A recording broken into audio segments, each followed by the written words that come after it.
Bom dia. Vamos continuar a falar sobre costumes do mês de Elul, mas pouco tempo atrás a gente estava estudando os Halachot, a gente concluiu o livro de várias leis entre homens e seu semelhante, e eu tinha comentado sobre visitar alguém que está doente, Deus nos livre, e alguém que está nas últimas. E a Halachá ensinou para a gente de que a pessoa não deve rezar para que ele, Deus nos livre, vá embora logo. Ele pode pedir para Hashem, que Hashem faça o melhor. Mas ontem à noite, antes de dormir, eu costumo ler algumas cartas do Rebbe, tem no celular, e eu vi uma carta que eu acho que nunca tinha visto antes, que o Rebbe está respondendo. Não dá para ver o que a pessoa perguntou, mas pela resposta você consegue entender o que a pessoa tinha perguntado ou pedido. Então, o Rebbe escreve, apesar de que na fila você eu não responderia a tua pergunta agora, né? Não teria como responder agora, mas eu me apressei em responder pelo tom da pergunta e pela urgência. Eu fico espantado como você pede uma coisa dessas. Afinal, então o Rebbe não fala, afinal, nós temos uma obrigação da Torá, assim ele fala, de pedir pela vida longa. Para mim foi uma surpresa porque, tudo bem, você tem que fazer tudo para poder viver, você tem que preservar a vida, mas eu não sabia que tinha uma mitzvah de você pedir, ele fala, uma mitzvah da Torá de você pedir para ter vida longa. Orech Yamim, Veshanim Tovot, que você tenha vida longa, anos bons. Então, pela urgência da tua questão, do teu pedido, fiquei muito espantado e quero te dizer que a nossa obrigação é pedir para viver. E então eu te dou a brachá, não conforme você pediu, e sim como a brachá que você deveria estar pedindo, e te desejo então vida longa, dias bons. Eu fico pensando no cara, né? Ele pediu o brachá para ir embora logo, ele ganhou uma brachá que nem todo mundo recebe. Né? Que você tenha vida longa, que você possa viver, e bem, e saudável. Então, foi bastante. O Rebbe falou: você tem uma missão aqui na vida, você tem muita coisa para fazer, e assim por diante.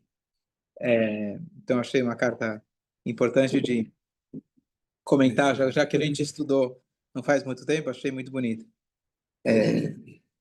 Então, talvez seja até permitido para você rezar de uma maneira neutra, dizer: olha, Hashem, faça o que você bem entenda, entre aspas, dando a entender que você já deu o que tinha que dar.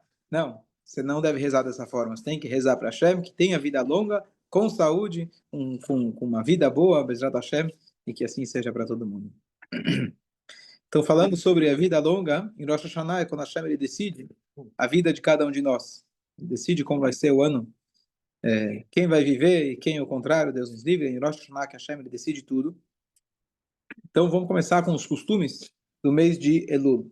Então, a gente falou um pouco sobre, de maneira geral, qual que é o espírito do mês de Elul, Tshuvah, Tfilah, Tzedakah. A gente tem que aumentar em Torá, estudo de Torá, Avodá, Tfilah, Gmilut Hassadim, práticas de boas ações.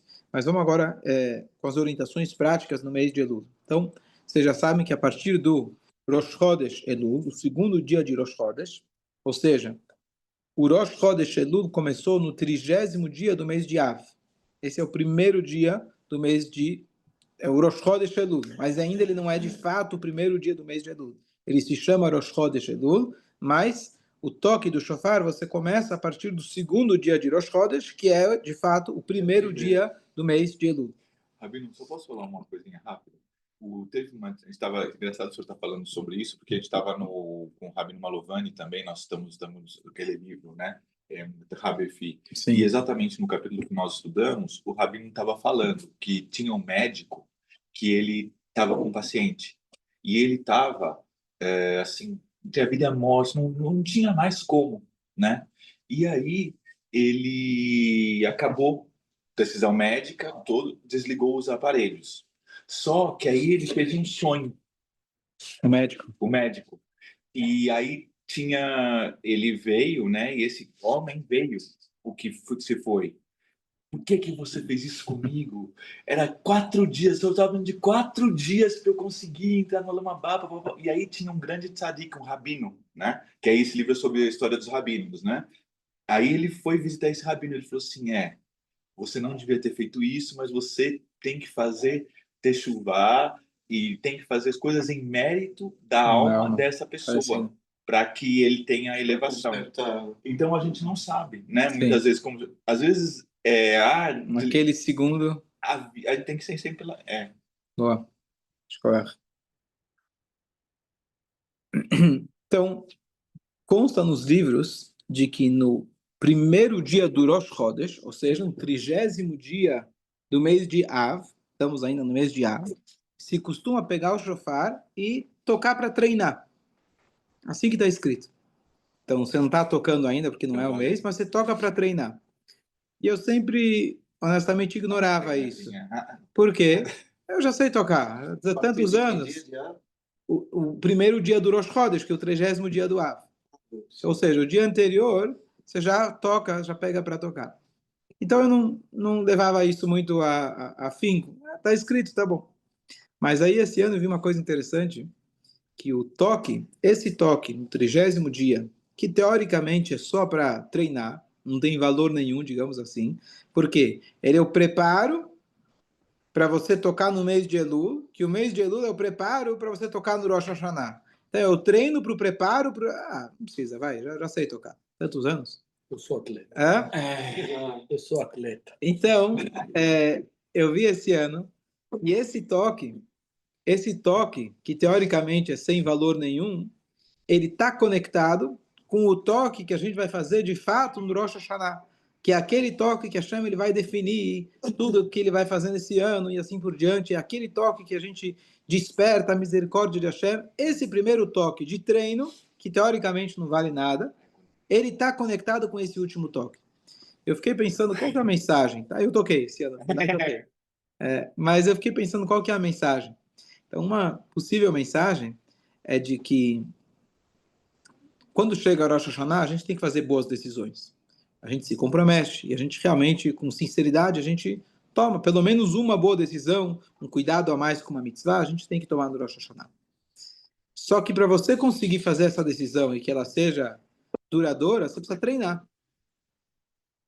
Então, talvez esse costume venha mostrar para a gente, sabe aquele pequeno treino que você fez? O treino para poder treinar, para conseguir chegar, ele já é o primeiro passo. Esse primeiro passo que você fez, seja ele muito pequeno, é só um treinozinho de alguns segundos, ele já te conecta com aquele toque do shofar, o máximo.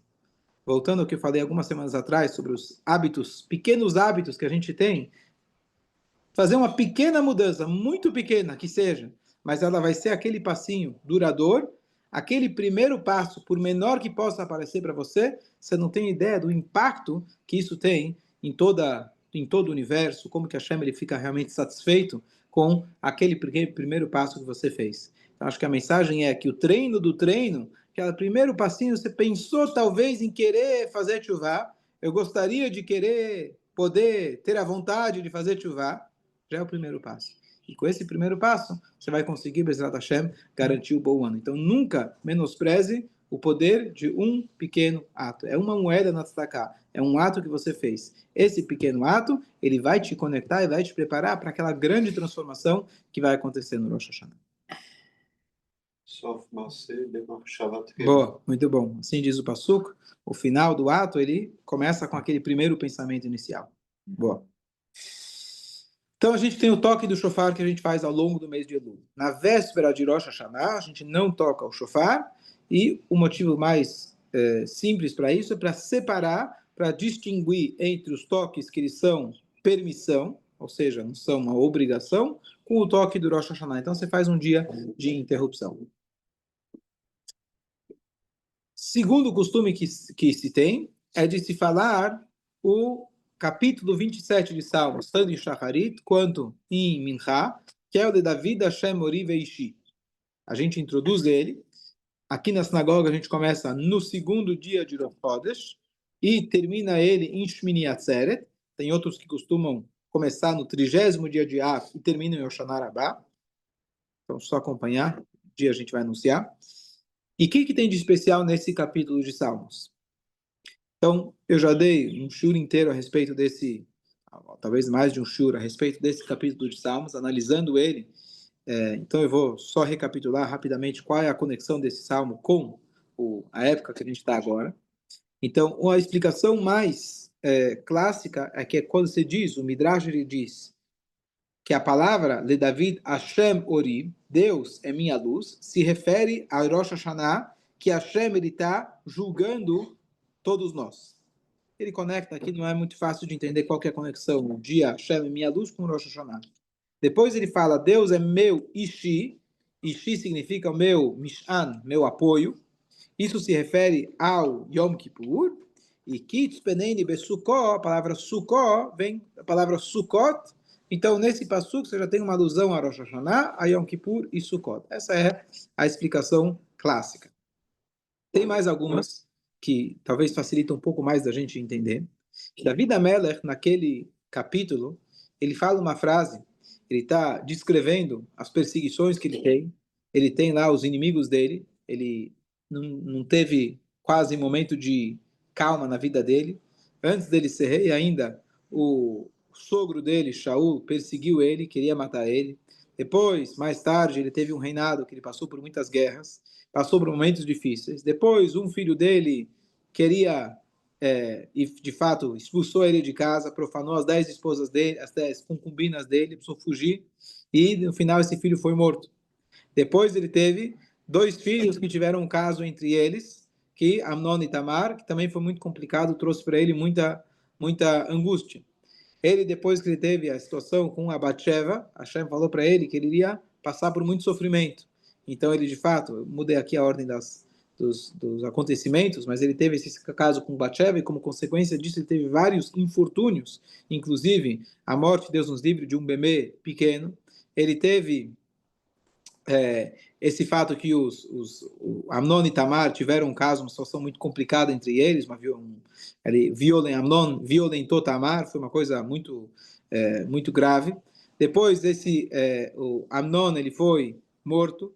Depois o filho dele que se rebelou contra ele, voltando, ele também acabou sendo morto. Depois ele teve no final da vida dele outro filho, Adonial. Esse primeiro foi Avshalom, depois ele teve Adonial, que também decidiu se intitular como rei, em vida ainda do próprio pai, contra a vontade do pai. Então ele passou por muitos momentos difíceis. Essa história do rei Davi. Mas, contudo, ele compôs lá os 150 capítulos de Salmo, onde ele não para de agradecer a Hashem, de louvar a Hashem, de pedir para Hashem. Então, não foi uma vida fácil de forma nenhuma. Mas a gente pode aprender da resiliência do Davi, da confiança dele em Hashem. Então, tem um determinado momento que Davi está realmente encurralado, preso de todos os lados. Quando uma pessoa está, Deus nos livre, numa situação muito delicada, vamos supor, a pessoa não está sendo alimentada, Deus nos livre. A pessoa está muito cansada, a pessoa está com medo, a pessoa não sabe o que vai acontecer, ele está triste. O que acontece com a pessoa nessa hora? Normalmente, a pessoa ele cai no seu lado mais animal. E ele agora faz qualquer coisa por um pedaço de pão. Ele reage sem pensar. Não sei se já aconteceu com algum de vocês, né? Você reagir sem pensar. Você chega em casa com fome, cansado, estressado, precisa pagar as contas e não está conseguindo. Então você reage como você volta ao seu instinto mais elementar, que é o instinto animal. Davi HaMelech, quando ele chega numa situação como essas, então ele está sendo exprimido até a alma. Nessa hora que você vê quem é a pessoa. Às vezes a pessoa dá um berro e ele grita alguma coisa que nunca você tinha ouvido ele falar, mas era aquilo que nem ele sabia, que estava lá no subconsciente dele, que agora ele perdeu tudo, ele sente que ele perdeu tudo, ele vai lá e solta aquilo que está lá no âmago dele. O que estaria no âmago do Davi? Então, talvez para a maioria de nós, estaria lá, talvez você ia soltar um xingamento, talvez você ia gritar com Deus, talvez você ia brigar, talvez você ia se desesperar. Davi HaMelech, nessa hora, ele fala a frase Achat sha'alti me'et Hashem, Hashem só tem um pedido. Só uma coisa. Não quero mais nada. O que você pensaria? Um pedaço de pão? Um pouquinho de tranquilidade. Deixa eu pagar minhas contas. Eu não preciso ser rico. Deixa só um pouquinho de tranquilidade, um pouquinho de paz. Ele fala, não. Achat sha'alti me'et Hashem. Uma coisa eu peço para Hashem. Otavakesh. Agora eu vou pedir.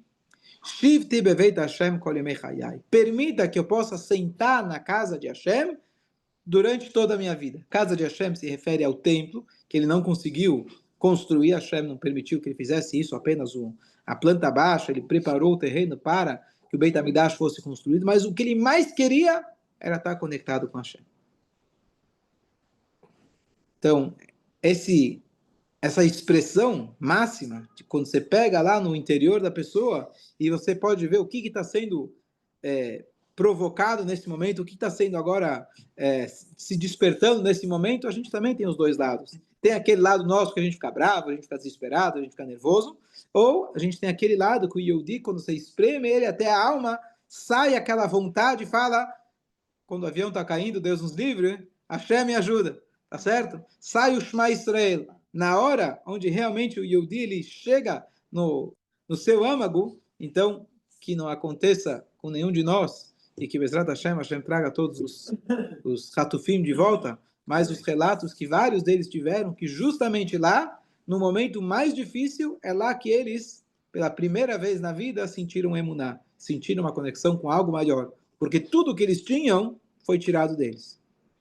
E é nessa hora que eles conseguiram perceber a conexão máxima que eles têm com Hashem. Então isso também é algo muito... tem muito a ver com o tema da época que a gente está se preparando para o mês de Elul, preparando para o Rosh Hashanah, o Yom Kippur, que a gente tem as 5 rezas, que a gente chega até o nível máximo da nossa alma. Então essa é uma ligação também com esse capítulo. Tem uma pergunta, Rabino. Sobre os Salmos, né? Que você falou que a gente está fazendo esse Salmo, o Ledavi 27, né, no Shaharit e na Minha, mas os Salmos não é bom fazer sempre de manhã? Ou pode fazer outros horários? Como é que é essa questão? Tá, por favor? então, os Salmos não se deve rezar à noite. Então, durante o dia todo, enquanto não teve pôr do sol, você pode rezar Salmos sem problema. Sim. Até Minha não tem problema nenhum. Não tem problema nenhum. E dentro da própria reza, especialmente do Shacharit, tem vários capítulos de Salmos que a gente lê. Então, de maneira geral, a não ser que tenha, Deus nos livre, uma situação emergente, né, de você rezar Salmo para alguém que está passando por uma cirurgia, Deus nos livre, então, nesse caso, você pode fazer à noite. No Shabat também, tem alguns que permitem fazer à noite, mas caso contrário, o Teilim se deixa para o dia. E à noite, o Shema Israel. À noite, não, sim, aí você tem todas as rezas, Shema Israel, etc. Mas aí o Shema Israel não faz parte do livro de Salmos. Sim, eu sei, mas...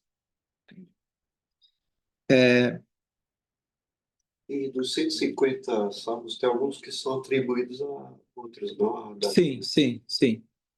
E aí a pergunta é quem fez? Foi ele que escreveu? Se ele compilou? Se ele escreveu com profecia? Cada um deles tem a sua característica. Mas no final desse capítulo, a gente tem as palavras Lulei Hemant Lirot Betuv Hashem. Eu gostaria muito de poder ver Lulei Hemant Lirot Betuv Hashem Be'eretz HaChaim.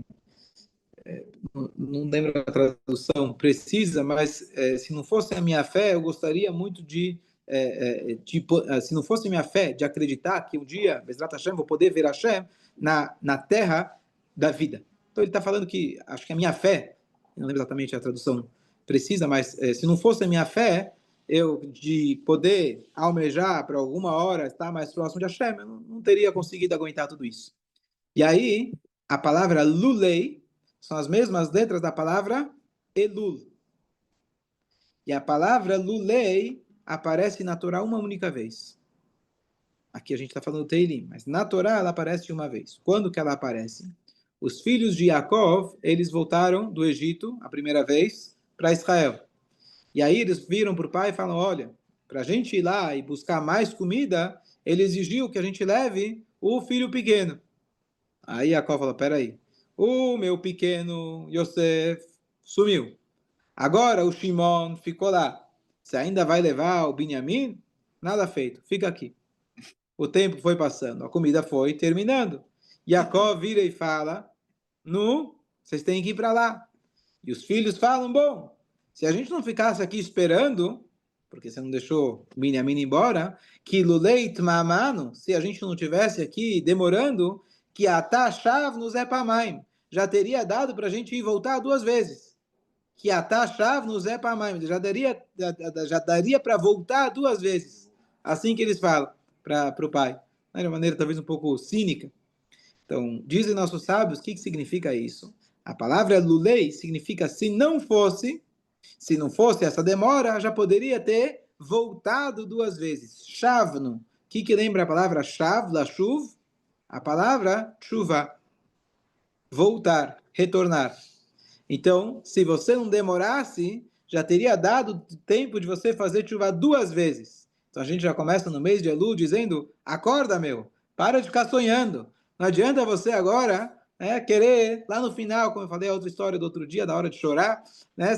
Você tem que, agora que você tem que começar a se despertar para tshuva. Se você ficar demorando, sim, não, não sei, vamos ver, vamos pensar, chegar mais perto do Rosh Hashanah e faço tshuva, não quero começar agora, não comprometer agora, chegar mais perto aí eu dou um jeito. Se você tivesse já acordado, já teria dado de fazer tshuva 2 vezes. O que quer dizer fazer tshuva 2 vezes? Então, Hassidut explica que tem 2 níveis de tshuva. Tem um nível mais básico da tshuva, que é você se arrepender das coisas erradas que você fez, daquilo que você deixou de fazer. Então, esse é o nível básico da tshuva. Mas depois que você já conseguiu resolver esse nível prático da tshuva, aí você entra num novo patamar, onde agora você precisa se conectar muito mais com a sua alma e dedicar uma vida de estudo, de espiritualidade, de você realmente conseguir enxergar Hashem em todas as áreas da sua vida, que é muito além de simplesmente não fazer coisa errada. Esse segundo nível de tshuva é você viver realmente com Hashem o tempo todo. Então daria tempo de fazer tshuva 2 vezes. Então essas são algumas das conexões do capítulo 27 com a época que a gente está agora. Certo? Facinho? Ele termina dizendo, só para mais uma coisa, no final desse capítulo, fala: Kavei el Hashem chazak ve'yametz libecha. Espere e anseie por Hashem. Kavei, tenha esperança em Hashem, ve'yametz libecha. E que o seu coração esteja com coragem. Encoraje o seu coração. Ve'kavei el Hashem e anseie por Deus. Então, também fiz uma explicação no passado a respeito disso, que ele fala: anseie por Deus, tenha coragem e anseie por Deus também. Continue anseiando. Não é só para você ansiar por Deus, para você ter coragem, depois, já consegui achar a vaga, agora não precisa mais. Né? Então você continua sempre ansiando e esperando por Hashem, pela sua salvação, pela sua ajuda, pelo seu apoio.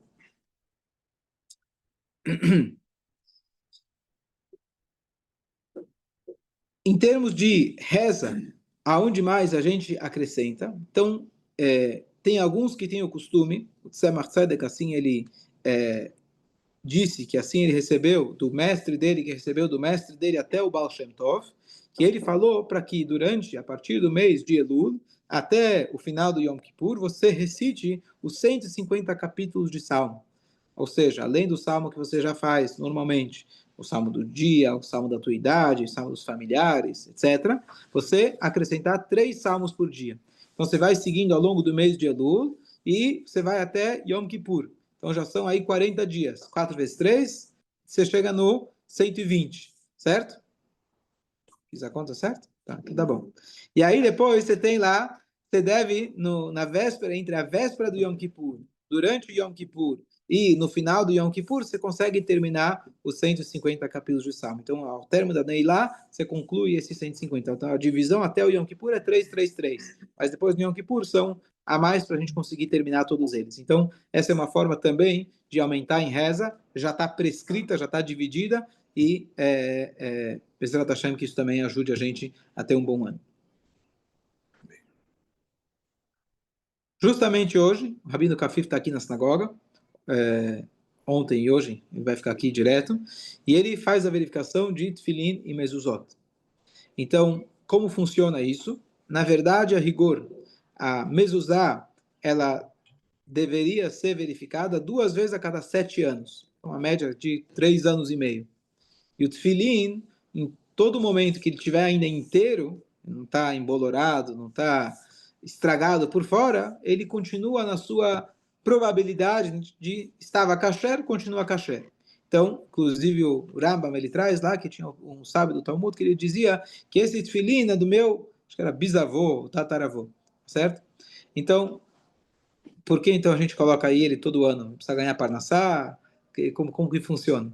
Então tem vários detalhes em relação a isso, mas primeira coisa, falando em tefilim do avô, do bisavô, os tefilim mais antigos, eles normalmente, pelo menos aqui que a gente vê por aí, eles eram aqueles bem pequenininhos. E aqueles bem pequenininhos, a chance de estar kasher, especialmente depois de muitos anos, é muito pequena. Se é que ele algum dia esteve kasher. como acontece às vezes, você abre uma mezuzá, é de papel lá dentro, não é nem pergaminho. Então, esse é um ponto. Segundo ponto, umidade, que isso pode pegar. Se você não usa, curiosamente, tem mais chance dele ficar não kasher. Ele fica lá fechado e com humildade, etc., ele pode acabar estragando. Se você usa ele, pelo contrário, você está permitindo que ele areje, então tem menos chance dele estragar. Mais um detalhe interessante, que o Rabino Kafif contou uma vez, isso ele falou em relação ao Sefer Torah, mas a partir de determinado momento, já faz vários anos, quando se descobriu, começou a usar o scanner, começaram a fazer correções de Torá, Tefilin e Mezuzá via computador. Não serve como uma correção, mas ela pode servir como uma checagem dupla. Então você verificou, mas só para garantir, você coloca no computador e ele vai lá e identifica se tem algum erro nas letras, letra faltando, etc. Ele falou que quando começaram a fazer isso com as Torot, começaram a ver que tinha muitos erros, que o sofer não pegava. E aí ele perguntou, quer dizer então que todas as Torot de todas as gerações anteriores não eram kasher? Porque você não tinha computador para verificar? Ele falou, não, se você pegar as Torot mais antigas, realmente tinha muito menos erros. Porque as pessoas sofriam, estavam com muito mais atenção. Você não tinha todas as distrações que você tem hoje. A nossa cabeça, o nível de concentração é muito menor. A margem de erro é muito maior. Então dá para ver que a Hashem, ele muitas vezes ele coloca uma situação difícil, ele já coloca a solução ao lado. Então é algo curioso. Então pode acontecer realmente com mais frequência do que antigamente, de que uma mezuzá, um tefilin, etc., não esteja kasher. Mais ainda, se provou muito aquilo que a gente já sabia dos nossos sábios, mas que a mezuzá, de fato, ela é aquilo que a Torá fala para a gente, que cuida da pessoa, dentro e fora de casa, da saúde da pessoa, do bem-estar da pessoa, da segurança da casa dele. E não faltam histórias, todo ano o Rabino Kafif conta mais algumas, ao longo do ano recente, de pessoas que tiveram situações onde ele estava doente, justo a letra que falava, supor, do coração, a pessoa, Deus nos livre, tem um problema no coração, e aquela letrinha estava apagada, estava rachada e assim por diante. Então, como realmente a gente vê uma conexão muito direta entre o nosso bem-estar físico com o tefilin e a mezuzot. Sempre que surge alguma situação e a pessoa fala, poxa, de novo comigo, o que está acontecendo? O que está acontecendo? Eu não sei, mas verifica a mezuzah e tefilin, que isso é algo que realmente traz uma segurança a mais. Então é um gasto, mas é um gasto que vale a pena, muito mais do que o seguro-saúde e qualquer outro tipo de seguro, porque esse é o seguro de Hashem, direto, é muito mais barato, ele é garantido, não vai ter na hora do que você vai precisar, falar não tem cobertura, ou você não pagou o boleto no dia, você perdeu, Hasse Shalom, você está garantido que Hashem está lá cuidando de você. Essa é uma forma de a gente realmente reforçar essa segurança nossa. E também, já que a gente está no mês de Elul, que a ideia é a gente rever as nossas mitzvot, como eu posso fazer melhor, então, realmente, as minhas mezuzot de Tefilin, Baruch Hashem, já tenho mezuzot há vários anos que são muito boas, Tefilin meu desde o Bar Mitzvah, ele é muito bom, todo ano ele fala, mas, por exemplo, ano passado ele falou que a tira do Tefilin, ela estava meio rasgada, não era algo grave, mas ele falou, mais um pouco ela vai rasgar, ou está perto de rasgar, que já se torna inválida. Então fui lá no passado, comprei uma tira nova. Então, Baruch Hashem, consegui incrementar que o tefilin se tornou melhor. Se costuma colocar a mezuzá, hoje a gente usa aquela dupla face, fita dupla face, e é válida 100% pela Halachá. Mas é um cuidado a mais você colocar ela com parafuso, porque ela realmente, você está lá prendendo ela. Então, ou prego. É um rigor a mais. Então, ano passado, eu assumi esse novo cuidado, eu fui lá e coloquei, onde era possível, onde não era metal, mas onde era madeira, fazer um buraquinho com uma furadeira e colocar parafuso. Ela é até mais fácil de você tirar e colocar do que a dupla face que você tem que arrancar, tira a tinta e fica grudado na parede, você vai colar em cima a próxima vez, não cola muito bem. Então, o parafuso ele tem essa vantagem, é mais fácil de tirar e colocar também. Então, sempre se pode acrescentar e ir melhorando as mitzvot. E você usar o tefilin do teu avô, eu sempre digo, o carro que você usa também é do teu avô? Esse tefilin é do meu bar mitzvah, eu tenho um carinho emocional muito grande, muito bom. E o carro que você tinha quando você fez 18 anos também é o mesmo? Você tem o carinho emocional ou você trocou de carro? Tá certo? Então, você tem carinho emocional, guarda ele com muito cuidado dentro do armário e aí você faz um upgrade. A gente deve sempre buscar fazer um upgrade nas mitzvot, e essas duas mitzvot são mitzvot que é fácil fazer o upgrade. O que quer dizer o upgrade? Quando eu falo, vou melhorar minha tefilá, é uma coisa um pouco mais sutil. Como que eu vou melhorar minha tefilá? É mais kavaná? Bem, posso acrescentar trechos na tefilá, mas estudar mais, etc. Mas aqui é uma coisa muito factível, uma coisa muito mensurável, que você vai falar, bom, vou comprar um mezuzá maior, um tefilim, né, mais bem escrito, com uma letra melhor, e tem infinitas formas a gente melhorar no tefilim, na mezuzá. Uma outra coisa muito importante, saber se o tefilim, você está colocando ele no lugar certo, se o tamanho do nó da cabeça, por exemplo, está certo, se o tefilim está reto, se o tefilim do braço está realmente colocado no lugar correto, se o nó você sabe fazer direitinho, e assim por diante. A mezuzá, quando você tem na tua casa, já peguei uma mezuzá de ponta cabeça, o pergaminho a pessoa colocou sozinha, mas o pergaminho lá dentro era uma opaca, de fora não dava para ver, e ficou de ponta cabeça. A pessoa não... eu coloco sozinho, eu sei colocar, e ficou. Às vezes a mezuzá está meio solta. Às vezes tem portas que você nunca percebeu que precisaria colocar a mezuzá. Varandas, por exemplo, dependendo do tamanho de um closet, dependendo do tamanho de uma despensa, o quarto da empregada, a porta do elevador, a porta de incêndio, se for só judeus no andar. E tem várias coisas que a gente pode perceber que às vezes a pessoa não está fazendo de maneira correta. Ele colocou do lado direito, mas era do lado esquerdo, ele colocou muito alto, colocou muito baixo. Então, é algo para a gente agora, nesse mês, verificar. Fala. Rabino, o senhor deve usar Um dia. 2 vezes em 7 anos, né? Sim, E a rigor. e tefilim? Tefilim, então, todo momento que ele não está estragado por fora, a princípio você pode considerar ele caché. Isso a rigor. Mas o ideal, como eu estou falando, é tentar fazer isso uma vez por ano. Tá, no costume rabado